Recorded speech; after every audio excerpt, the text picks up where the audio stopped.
बहुत सारे लोग आप लोगों को कैंडल स्टिक पैटर्न के ऊपर फोकस करवाते हैं और उसमें बताते हैं कि ये ऐसे कैंडल बन रही है, ये ऐसी कैंडल बन रही है, अगली कैंडल फिर ऐसी बनेगी और मार्केट की ये होती है कि इस कैंडल पे अगर ये कैंडल स्टिक पैटर्न बनेगा तो ये ऊपर जाएगी या नीचे जाएगी या इधर ज्यादा रेजिस्टेंस आ गई है। तो ऐसा बहुत ज्यादा आपको ज्ञान देते हैं और 90% वीडियोज जो होती हैं वो बिल्कुल डिट्टो कॉपी होती हैं और ये समझ लो कि एक की अगर आपने देखी है तो दूसरे की देखोगे तो वो भी बिल्कुल सेम ही लगेगी। इसलिए मैं आप लोगों को वो चीज सिखाऊंगा आज जो कि आपको कोई भी नहीं सिखाता, और कैंडल स्टिक पैटर्न को किस तरीके से समझना है आपको उसके बारे में बात करेंगे। सबसे पहले नंबर पे हम लोग आ जाते हैं अपने चार्ट की तरफ। ठीक है, ये हमारे सामने MT5 खुला हुआ है। आप लोग भी MT5 MT4 दोनों मोबाइल या पीसी दोनों पे यूज कर सकते हो, तो आप लोगों को कोई भी प्रॉब्लम होनी नहीं चाहिए क्योंकि बहुत सिंपल सी बात करूंगा मैं और दोनों पे ही सेम होती है। ठीक है, तो अगर आप मोबाइल से भी देख रहे हो तो भी आप ये सारी चीजें समझ सकते हो और कर सकते हो। सबसे पहले नंबर पे बात कर लेते हैं कैंडल स्टिक होती क्या है। ठीक है, कैंडल स्टिक्स आपको गाइड करती हैं कि मार्केट ऊपर जा रही है या नीचे जा रही है। ठीक है, और उसका फिर आप कलर सेट कर सकते हो। अगर कोई बुल कैंडल है तो उसका आप ग्रीन कर सकते हो और मोस्टली बियर कैंडल का आप रेड कर सकते हो, और उसके फिर साइड के कॉर्नर्स भी होते हैं उनको भी आप लोग कलर में चेंज कर सकते हो। ठीक है, अब सेंटर पॉइंट होता है एक, मैं आप लोगों को दिखा देता हूँ ये सब कुछ ना। ये प्रॉपर्टीज में अगर हम जाएंगे तो यहाँ पे लिखा हुआ है बार अप। ठीक है, बार अप मैंने लाइम से किया हुआ है, बार डाउन मैंने रेड से किया हुआ है। ठीक है, फिर बुल कैंडल जो है वो भी मैंने लाइम से की हुई है और बेयर कैंडल भी रेड से की हुई है। तो ऐसे ही पूरा ये लाइन चार्ट वगैरह इस सारा का सारा आप एडजस्ट कर सकते हो और इसका मैंने सिखाया हुआ भी कि इसको कैसे करना चाहिए। लेकिन अगर आपने अभी तक नहीं किया है तो ये वाली सारी मेरी सेटिंग्स देख लो, बिल्कुल ऐसे ही कर लो। इसमें चार्ट लीड करना बहुत ज्यादा आसान हो जाता है और क्योंकि हम कैंडल स्टिक पैटर्न के बारे में बात कर रहे हैं तो उसके लिए तो ये बहुत ही ज्यादा इंपॉर्टेंट होता है। ठीक है, तो ये आप लोग वीडियो को पॉज करके ये सारी चीजें देख लो कौन कौन सा कैसा हुआ है। अब मैं कर देता हूँ इसको ओके। अब देखो जैसे ही हम चार्ट पे पहुंचते हैं तो आप लोग बोल रहे होगे यार ये तो चार्ट सामने तो नजर आ रहा है, ये तुमने नीचे क्या खोला? यही है कैंडल स्टिक पैटर्न। आप लोग बोल रहे होगे ये क्या बता रहा है भाई, ये कैंडल स्टिक पैटर्न तो ये होता है ये कि इधर से जो ऊपर डंडी जा रही है ये अगर ऐसा बनेगा, ये जो छोटा सा ये ऐसा बनेगा तो उसमें चेंज आएगा। नहीं, मैं आप लोगों को एक प्रोफेशनल तरीका सिखा रहा हूँ जिससे हर ट्रेडर जो सही ट्रेडिंग करता है, सही में ट्रेडिंग करता है, जो प्रॉफिट बना रहा होता है, वो आप लोगों को सिखाना अगर चाहे ना तो वो ऐसे सिखाएगा। कभी भी वो आप लोगों को ये नहीं बताएगा कि कैंडल स्टिक पैटर्न ऐसा होता है, ये इतना होता है। वो वीडियो बस व्यूज लाने के लिए बनाई हुई होती है। अब मैं आप लोगों को बताता हूँ कि RSI जो है नीचे जो खुला हुआ है, एक तो ये, दूसरा मूविंग एवरेज वगैरह जो बड़े इंडिकेटर्स हैं जैसे moving average, Bollinger band, RSI वगैरह, ये आपको कैंडल स्टिक पैटर्न बताते हैं। खुद से आप लोगों को फोकस करने की जरूरत ही नहीं है। ठीक है, तो वो मैं तरीका बताऊंगा कि आपको उस तरीके से कैसे कैंडल स्टिक पैटर्न देखना है। और वैसे अगर आपने अभी तक चैनल को सब्सक्राइब नहीं किया ना तो सब्सक्राइब कर दो, क्योंकि मैं पूरा का पूरा ट्रेडिंग का कोर्स डालूं जिसमें बिगिनर से प्रो तक लेके जाऊंगा आपको, और ये भी उनमें से एक ही एपिसोड है। पिछले एपिसोड आ चुके हैं, अगर आपने वो नहीं देखे तो वो भी देख लो क्योंकि वो आपकी जर्नी में बहुत ज्यादा आपको हेल्प करेंगे। और बेल आइकन लाजमी दबा देना ताकि आने वाले एपिसोड आपसे मिस ना हो। तो बिना किसी देरी के चार्ट की तरफ वापस से चलते हैं। अब मैं आप लोगों को समझाता हूँ RSI वगैरह से देखते कैसे हैं कैंडल स्टिक पैटर्न। हमें कैंडल स्टिक पैटर्न बताती क्या, रेजिस्टेंस बन रही है नहीं बन रही, कहाँ पे ज्यादा नीचे गिर रही है मार्केट, मतलब फजूल की वैल्यू बन रही है, जितनी रेजिस्टेंस बननी चाहिए उतनी नहीं बन रही, ज्यादा ही कुछ गिर रही है, वो जो कि कभी कभार न्यूज़ की वजह से गिरती है और कभी कभार कुछ ज्यादा लोग पागल हो जाते हैं, डर की वजह से बेचने लग जाते हैं, तो अलग अलग किस्म की कैंडल्स बनती हैं। लेकिन हमें जरूरी नहीं है कि हम कैंडल्स को याद करें, क्योंकि कैंडल स्टिक पैटर्न लोग आपको 6 से 7 8 बता देते हैं और हर वक्त उनको दिमाग में रखना बहुत ज्यादा मुश्किल होता है। ठीक है, मुश्किल क्या मतलब इलॉजिकल है उनको दिमाग में रखना, जब आपके पास इंडिकेटर्स हैं कि आप उनको वैसे ही इंडिकेटर्स के थ्रू देख सकते हो। ठीक है, बहुत सारे लोग इंडिकेटर्स को ये समझते हैं कि भाई इंडिकेटर मिल गया मुझे अब तो भाई मैं प्रॉफिट ही प्रॉफिट करूंगा। नहीं, अब इंडिकेटर्स जो होते हैं वो आपकी हेल्प करने के लिए होते हैं, वो ऐसे नहीं होते कि बस इंडिकेटर मिल गया तो मैं बस प्रॉफिट में आ गया अब ये मुझे खुद ही ट्रेड सारी लगा देगा। वो आपको अंडरस्टैंड करने में मदद करते हैं। ये समझ लो जैसे आपको अगर फिजिक्स पढ़नी है तो आप फिजिक्स ऐसी बस आप सोच रहे हो कि यार ये अगर ऐसे होता तो कैसे होता, लेकिन आपको एक बुक ही मिल जाए जिसमें सब कुछ सिखाया हो तो वो आपको एक हेल्प हो जाएगी आपको सीखने में। ठीक है, तो वैसे ही इंडिकेटर्स होते हैं, ये आपको हेल्प करते हैं चीजों में। इसी वजह से आपको कैंडल स्टिक पैटर्न याद करने की जरूरत नहीं है बिल्कुल भी। अब मैं आपको बता देता हूं कि करना क्या है। देखो सबसे पहले नंबर पे हम इधर देख लेते हैं। अब जो आप कैंडल स्टिक पैटर्न से देख के वो समझने की कोशिश करते हो, कैंडल को जूम करके और फिर उसमें से वैल्यू निकालने की कोशिश करते हो, वो मैं आप लोगों को सिखा देता हूं आसान तरीके में कि करना कैसे।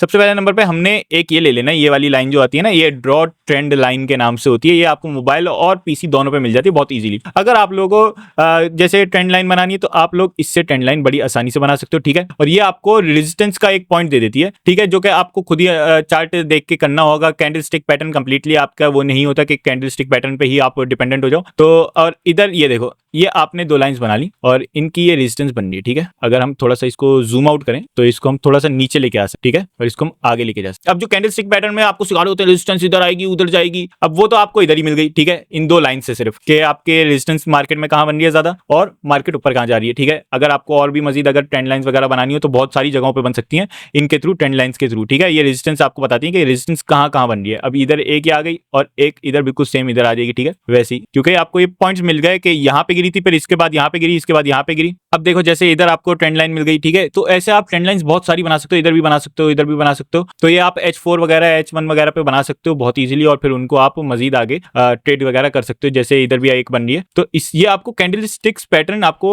याद करने की जरूरत ही नहीं है। ये आपको ट्रेंड लाइंस जो है ना वो कैंडल स्टिक पैटर्न की रेजिस्टेंस वगैरह का बता देंगे कि कहाँ पे बन रही है रेजिस्टेंस, ठीक है। अब देखो आपको कैंडल स्टिक पैटर्न का मैं आपको एक और चीज बताता हूँ। जैसे आपको याद करने पड़ते हैं ना कि यार अब इधर रेजिस्टेंस बन गई, अब इधर मार्केट ऊपर जा रही है, नीचे आ रही है, कितनी ऑडियंस कर रही होगी सही में, कितने लोग उसको चाह रहे हैं कि नहीं चाह रहे कि वो चीज हो जो मार्केट में अभी जैसे ऊपर की ट्रेंड लाइन चल रही है तो अब ये ऊपर ही जाए मार्केट, कितने लोग चाह रहे हैं, हमें ये कैंडल स्टिक पैटर्न से देखना पड़ेगा। नहीं, मैं आपको बताता हूँ, ये देखो ये पॉइंट है, ये पॉइंट है, ठीक है, ये नीचे है बहुत, ठीक है, और यूं फिर ऊपर जा रहा है और इधर भी ऊपर जा रहा है, ठीक है। लेकिन अब ये वाला जो पॉइंट है ना, ये वाला अगर आप देखो ये कितना ऊपर है इसके मुकाबले में ट्रेंड लाइन में, ठीक है। लेकिन ये अगर इन दोनों को देखा जाए, अगर ये बिल्कुल लाइन जो देख रहे हो ना बिल्कुल सीधी जो जा रही है, अब इन दोनों को देखा जाए तो ये बिल्कुल सीधे में आ गए। मतलब कि क्या कि जब आपकी जो मार्केट है उसमें जान ही नहीं है कि वो और ज्यादा मजीद ऊपर जाए, लोग चाह रहे हैं अब मार्केट गिरे, मार्केट गिरे, मार्केट गिरे। इधर से ही हमें डायवर्जन का पता चलना स्टार्ट हो गया कि भाई आगे जाके मार्केट गिर सकती है, ठीक है। और फिर देखो इधर भी ये बन गया, इधर भी ये बन गया, इसमें थोड़ा नीचे ही है, ठीक है, जिसकी वजह से क्या हुआ है अब आगे ये मार्केट गिरेगी। क्यों गिरेगी? क्योंकि इधर भी ना इन लोगों ने ये दिखा दिया कि ये मार्केट गिरी, इधर रेजिस्टेंस बनी, इधर कोशिश हुई कि ऊपर चली जाए, लेकिन फिर से रेड कैंडल बनना स्टार्ट हो गई है।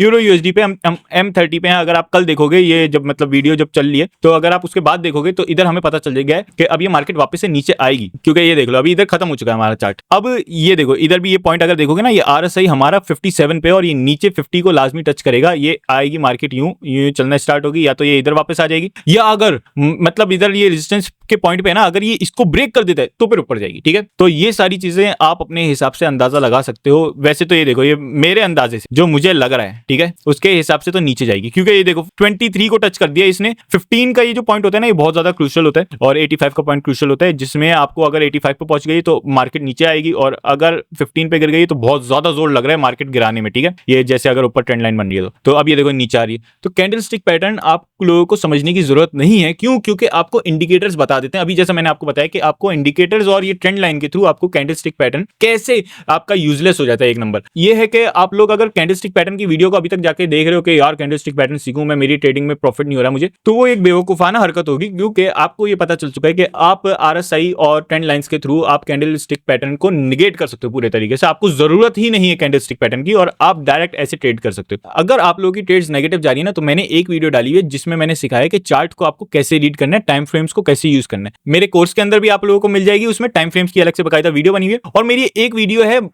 वो मैं आप लोगों को इधर दिखा देता हूं स्क्रीन पे, थंबनेल ये वाली आप जाके देख लेना, ये भी आप लोगों के बहुत काम आएगी, क्योंकि इसके अंदर मैंने बताया कि आप लोगों को चार्ट अंडरस्टैंड कैसे करना है, क्योंकि चार्ट की अंडरस्टैंडिंग बहुत ज्यादा इंपॉर्टेंट होती है, ठीक है। और ये मैं हो सकता है आगे कोर्स में भी एक वीडियो बनाऊं जो कि आप लोगों के बहुत ज्यादा काम आने वाली है, ठीक है। तो अगर वीडियो इंटरेस्टिंग लगी है, काम की लगी है, मैंने जो सिखाया समझ में आया है, आप लोगों को लॉजिकल लगा है, तो चैनल को सब्सक्राइब करना मत भूलना, और हो सके तो वीडियो को लाइक शेयर सब्सक्राइब करो, और कमेंट करके बताओ कि आप लोगों को अगला क्या सीखना है, ठीक है। क्योंकि मैं पूरा का पूरा कोर्स सिखा रहा हूं, तो उसमें जो प्रायोरिटाइज होंगी चीजें वो ज्यादा इंपॉर्टेंस में रखूंगा मैं, और उनके ऊपर वीडियोस बनाऊंगा। मिलते हैं फिर अगली वीडियो में।